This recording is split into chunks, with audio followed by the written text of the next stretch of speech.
अस्सलाम वालेकुम dear students. Chemistry first year chapter number 5 हम पढ़ रहे हैं। हमारा आज का टॉपिक है energy of revolving electron in nth orbit. कल हमने पढ़ा था radius of revolving electron in nth orbit. आज हम एनर्जी पढ़ेंगे। हमें पता है कि जो एनर्जी होती है, total energy is the sum of kinetic energy and potential energy. We know that kinetic energy is energy possessed by a body due to its motion, and potential energy is the energy possessed by a body due to its position. ये बात हम करते हैं physics में, लेकिन यहाँ पर हम कहेंगे कि जो पोटेंशियल एनर्जी है, it is the energy possessed by a body due to the forces of attraction या ड्यू टू केमिकल बॉन्ड्स। ठीक है, अब देखें हमारे पास काइनेटिक एनर्जी का तो हमें पता है कि kinetic energy is equal to half mv²। Total energy is kinetic energy plus potential energy. तो पोटेंशियल एनर्जी फाइंड करनी है। एक्चुअली हमने देखें हमारे पास ये एक एटम है, ये उसका न्यूक्लियस है, न्यूक्लियस के ऊपर चार्ज है Ze पॉजिटिव, और जो ये इलेक्ट्रॉन है ये इसके वैलेंस शेल में है, इलेक्ट्रॉन के ऊपर चार्ज है E-, इलेक्ट्रॉन का मास है m और it is moving with velocity v, और जो रेडियस है r, ये है distance between nucleus and valence shell. अब हमने बात ये करनी है कि हमने एक्चुअली एक इलेक्ट्रॉन को इन्फिनिटी से डिस्टेंस r पे लेके आना है। हम फर्ज करते हैं कि यहाँ पर एक ऑर्बिट है और ये कोई इनफाइनाइट डिस्टेंस है, इलेक्ट्रॉन यहाँ पर मौजूद है। जब हम इस इलेक्ट्रॉन को इस डिस्टेंस r तक लेके आएंगे, हमने यहाँ से इलेक्ट्रॉन को इधर लेके आना है। तो हमें इस इलेक्ट्रॉन को इनफाइनाइट डिस्टेंस से r डिस्टेंस तक लाने के लिए कुछ वर्क डन करना पड़ेगा। हमें पता है work done is equal to force into distance. Force का हमें पता है, force is electrostatic force of attraction between nucleus and electron. Electrostatic force is equal to Ze² divided by 4πε0 r²। अब डिस्टेंस हम कैसे कैलकुलेट करेंगे? देखें ये जो फोर्स है, force we know that distance, हम जब इलेक्ट्रॉन को यहाँ से यहाँ तक लेके आए हैं तो हम एक ही शिफ्ट में नहीं लेके आएंगे, बल्कि हम कुछ पैचेस में लेके आएंगे। पहले जब फोर्स को कांस्टेंट रखते हुए हम इलेक्ट्रॉन को पहले यहाँ से यहाँ लेके आएंगे, ये है वेरी स्मॉल डिस्टेंस dr। फिर हम इलेक्ट्रॉन को यहाँ से यहाँ लेके आए हैं, इस दौरान फोर्स कांस्टेंट रही है। फिर हमने क्या किया, इलेक्ट्रॉन को यहाँ से यहाँ लेके आए हैं, ये भी dr है। तो ये वाले जो वेरी स्मॉल डिस्टेंसेस हैं, हम इनको फोर्स से मल्टीप्लाई करेंगे तो ये हमारे पास वर्क डन आएगा। ये वाला जो वर्क डन है, हम हर पैच का अलग अलग काउंट करते जाएंगे। हर पैच का अलग अलग वर्क डन निकालने के बाद हम सम करेंगे ऑल द वर्क डन्स का, तो हमारे पास आएगा total work done of the system. Total work done जो है हमारे पास, टोटल ये जो वर्क डन होगा, ये जो हमने सारा वर्क डन किया है इस सिस्टम के ऊपर, ये वर्क डन स्टोर हो जाएगा in this system as potential energy of system. तो हम कहेंगे कि work done is stored as potential energy. Force का फॉर्मूला ये है, this is very small distance जो हमने ऊपर डिस्कस किया। तो हमने अब इसको इंटीग्रेट करना है। इसको सॉल्व करने के लिए इंटीग्रेशन हम दो लिमिट्स के दरमियान करेंगे, एक ये इन्फिनिटी है और दूसरा जब हम इसको r डिस्टेंस पे लेके आए हैं, यहाँ पर दो लिमिट्स के दरमियान हमने इसको इंटीग्रेट किया। यहाँ पर हमारे पास दो वेरिएबल्स हैं और कुछ कांस्टेंट्स हैं। dr वेरी स्मॉल डिस्टेंस है और r² जो है ये वेरिएबल है। हमने क्या किया कि कांस्टेंट्स को अलग किया और वेरिएबल्स को अलग किया और इनकी इंटीग्रेशन की। नेक्स्ट स्टेप में हमारे पास जितने भी कांस्टेंट्स हैं, हमने इनको साइन ऑफ इंटीग्रेशन से अलग कर लिया, साइन ऑफ इंटीग्रेशन से बाहर लिखा और वेरिएबल्स को साइन ऑफ इंटीग्रेशन के अंदर लिखा। इन शॉर्ट ये मैथ्स वालों के लिए है। वो ये करेंगे। बाकी आप लोग याद रखेंगे ये वाले फैक्टर को जब हम सॉल्व करेंगे तो इसका आंसर बच्चों आएगा -1। इस -1 को जब आप इससे मल्टीप्लाई करेंगे तो ये पूरा फैक्टर हो जाएगा -ZE² divided bye 4πε0r²। Okay, यहाँ पर जो नेगेटिव साइन है ये क्या इंडिकेट करता है, इसकी क्या सिग्निफिकेंस है? देखिए बच्चों, जब इलेक्ट्रॉन न्यूक्लियस से इनफाइनाइट डिस्टेंस पे था तो न्यूक्लियस उसको अट्रैक्ट नहीं कर रहा था क्योंकि वो न्यूक्लियस से बहुत दूर था। There was no force of attraction. जब हम उसको आहिस्ता आहिस्ता न्यूक्लियस के करीब लेकर आए हैं तो अट्रैक्शन डेवलप हुई है। जब वो एक खास डिस्टेंस पर आया है, there was a maximum attraction between nucleus and electron. तो इन्फिनिटी से रेडियस r तक लाते हुए सिस्टम की पोटेंशियल एनर्जी डिक्रीज हुई है। मतलब हम इसको जब यहाँ से यहाँ लाए हैं तो हर स्टेप पे सिस्टम की जो एनर्जी है वो डिक्रीज हुई है, मींस वो लेस देन 0 होती गई है। इन्फिनिटी पे there was no attraction, so potential energy was 0 at any distance r। जब electron was attracted by nucleus तो पोटेंशियल एनर्जी 0 हुई, फिर लेस देन 0 हुई। तो कोई भी ऐसी चीज जो लेस देन 0 होती है वो माइनस में आ जाती है, तो इसलिए सिस्टम की पोटेंशियल एनर्जी होगी नेगेटिव में। अब देखें, जो टोटल एनर्जी हमारे पास है, total energy is the sum of kinetic energy and potential energy, जहां से हमने स्टार्ट लिया था। हम यहाँ पर वैल्यूज पुट करेंगे। We know that kinetic energy is equal to half mv² and potential energy जो हमने वर्क डन करने के बाद निकाली है, ये वाली वैल्यू हम यहाँ पुट करेंगे। वैल्यू पुट करने के बाद हमने v² का फैक्टर एलिमिनेट करना है, ये हमें नहीं चाहिए। तो हमने जब derivation of radius of electron पढ़ा था उसमें हमने पढ़ा था कि जब इलेक्ट्रॉन रिवॉल्व कर रहा होता है तो इलेक्ट्रॉन को रिवॉल्व करने के लिए एक कंडीशन है कि फोर्स ऑफ अट्रैक्शन, जिसको हमने सेंट्रीपिटल फोर्स कहा था, should be equal to the centrifugal force, यानी वो फोर्स जो उसको सर्कुलर पाथ में मूव करा रही है और वो फोर्स जो उसको सर्कुलर पाथ से बाहर निकाल रही है, दे मस्ट बी इक्वल, तब वो मूव करेगा, अदरवाइज वो सर्कुलर पाथ से बाहर निकल जाएगा या गिर जाएगा अंदर।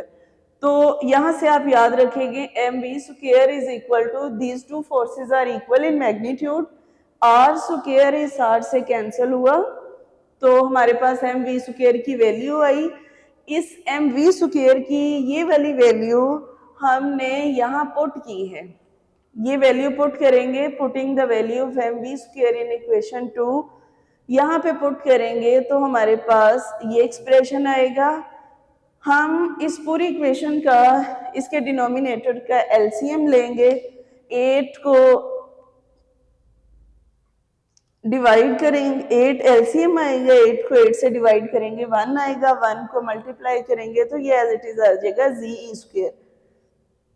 -8 को हम 4 से डिवाइड करेंगे 2 आएगा, 2 को z से मल्टीप्लाई करेंगे तो 2ZE² आएगा। अब इस 2ZE² से जब हम प्लस का ZE² माइनस करेंगे तो माइनस में आ जाएगा हमारे पास -ZE² डिवाइडेड बाय 8πε0r। ये हमारे पास आई है थर्ड इक्वेशन। अब मसला ये है कि यहाँ पे r भी आ रहा है, हमने r का फैक्टर भी एलिमिनेट करना है। r की वैल्यू हमें याद करनी पड़ेगी, हमने जो लास्ट टाइम डिराइव की थी। r इज इक्वल टू ε0 जो कि वैक्यूम परमिटिविटी कांस्टेंट है, n² 8² divided by ZE² πm। हम r की ये वाली वैल्यू इस इक्वेशन में पुट करेंगे। r की वैल्यू हमने यहाँ इक्वेशन 3 में पुट की, ये यहाँ पर इक्वेशन में पुट की है। तो ये जो सारा फैक्टर है ये ऊपर चला जाएगा, ये इससे मल्टीप्लाई होगा जाके, इसको सिंप्लीफाई करके मल्टीप्लाई करने के बाद जो चीज़ कैंसिल हो रही होगी हम उसको कैंसिल करेंगे।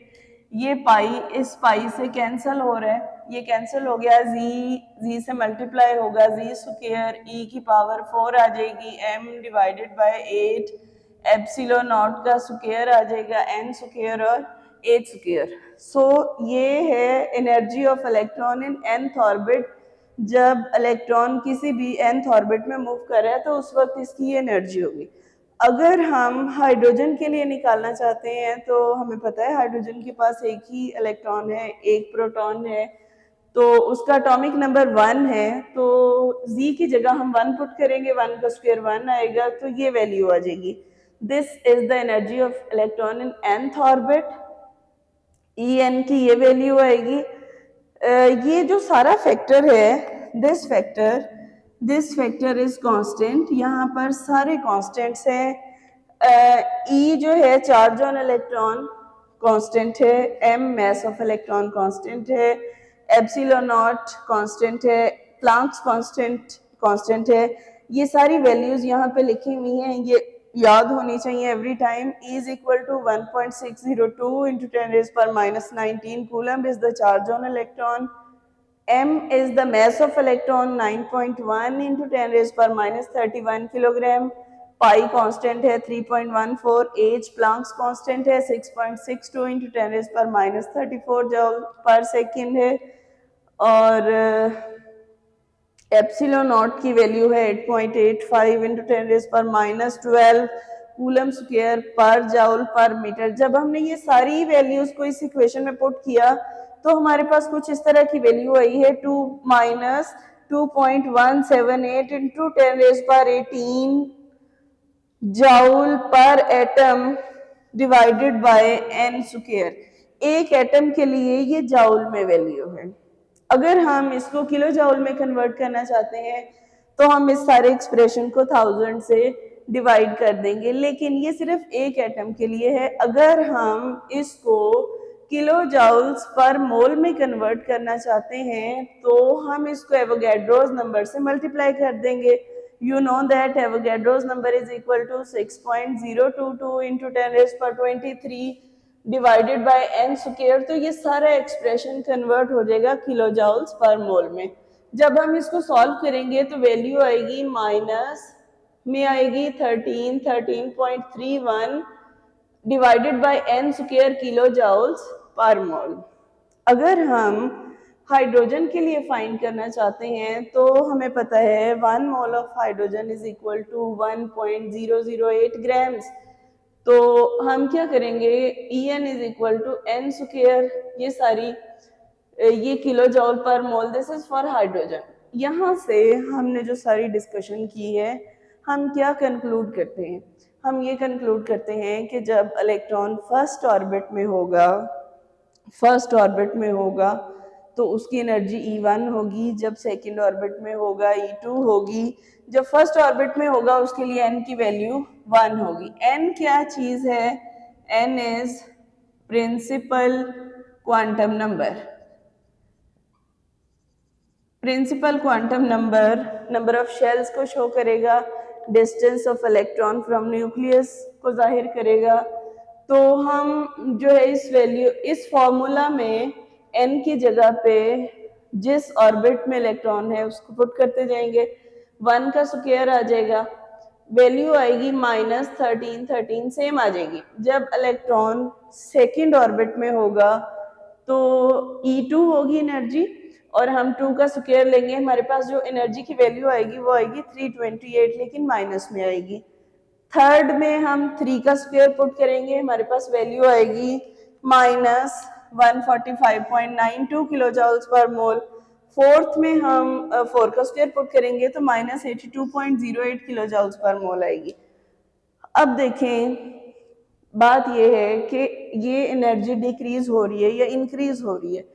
हमें पता है कि माइनस में जो वैल्यू जितनी छोटी होती है वो एक्चुअली उतनी बड़ी होती है। ये वाली एनर्जी की वैल्यू सबसे छोटी वैल्यू है और ये वाली वैल्यू सबसे बड़ी वैल्यू है। इसका मतलब है कि इलेक्ट्रॉन न्यूक्लियस से जितनी दूर होगा उसकी एनर्जी उतनी ज़्यादा होगी, और इलेक्ट्रॉन न्यूक्लियस के जितना करीब होगा उसकी एनर्जी उतनी कम होगी। इट मीन्स कि जैसे जैसे हम इलेक्ट्रॉन को इन्फिनिटी से न्यूक्लियस के करीब लेके आते जाएंगे, energy goes on decreasing, energy decrease होती जाएगी। तो हम कह सकते हैं कि जैसे जैसे हम न्यूक्लियस से अवे जाएंगे एनर्जी गोज ऑन इंक्रीजिंग, और जैसे जैसे हम इन्फिनिटी से न्यूक्लियस के करीब आएंगे एनर्जी गोज ऑन डिक्रीजिंग। तो एनर्जी का जो डिक्रीजिंग और इंक्रीजिंग ऑर्डर है वो ये है, पहले दो ऑर्बिट्स के दरमियान E2 माइनस E1 के दरमियान एनर्जी डिफरेंस है 985 किलो जूल्स पर मोल। अगर हम E3 और E2 इन दो के दरमियान निकालें difference of energy that is 183, तो ये देखें हमने यही कहा E2 माइनस E1 ज्यादा डिस्टेंस, ज्यादा डिफरेंस है as compare to E3 minus E2, this is 183, और E4 माइनस E3, E4 82 है माइनस दिस, ये आ रहा है 63। तो ये वाला जो रिलेशन है ये बिल्कुल ठीक है, हमने ये सारी वैल्यूज भी निकाल ली।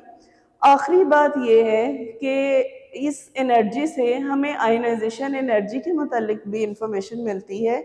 जब हम इनफाइनाइट डिस्टेंस से इन्फिनिटी से रेडियस आर तक इलेक्ट्रॉन को लेके आते हैं, तो इन्फिनिटी से E1 अगर हम हाइड्रोजन की बात करें, फॉर हाइड्रोजन, हाइड्रोजन के पास एक ही इलेक्ट्रॉन है और वो इलेक्ट्रॉन N1 में ही है, तो पहले शेल में लेके आएंगे हम फर्स्ट ऑर्बिट में, जीरो है इन्फिनिटी पे, जो पोटेंशियल एनर्जी है उसका मैग्नीट्यूड जीरो है, जीरो माइनस E1 में जो हाइड्रोजन की एनर्जी है वो ये है, ये पुट करेंगे तो माइनस माइनस प्लस हो जाएंगे। इट मीन्स ये जो एनर्जी है this is the ionization energy of hydrogen, जिसको हम आयनाइजेशन पोटेंशियल ऑफ हाइड्रोजन कहते हैं। ये वो एनर्जी है जो हाइड्रोजन के वैलेंस शेल से, जो कि एक ही शेल होता है हाइड्रोजन का, this is the minimum amount of energy which is required to remove the most loosely bound electron from the valence shell of an isolated gaseous atom in its lowest energy state to form a cation. This is known as ionization energy.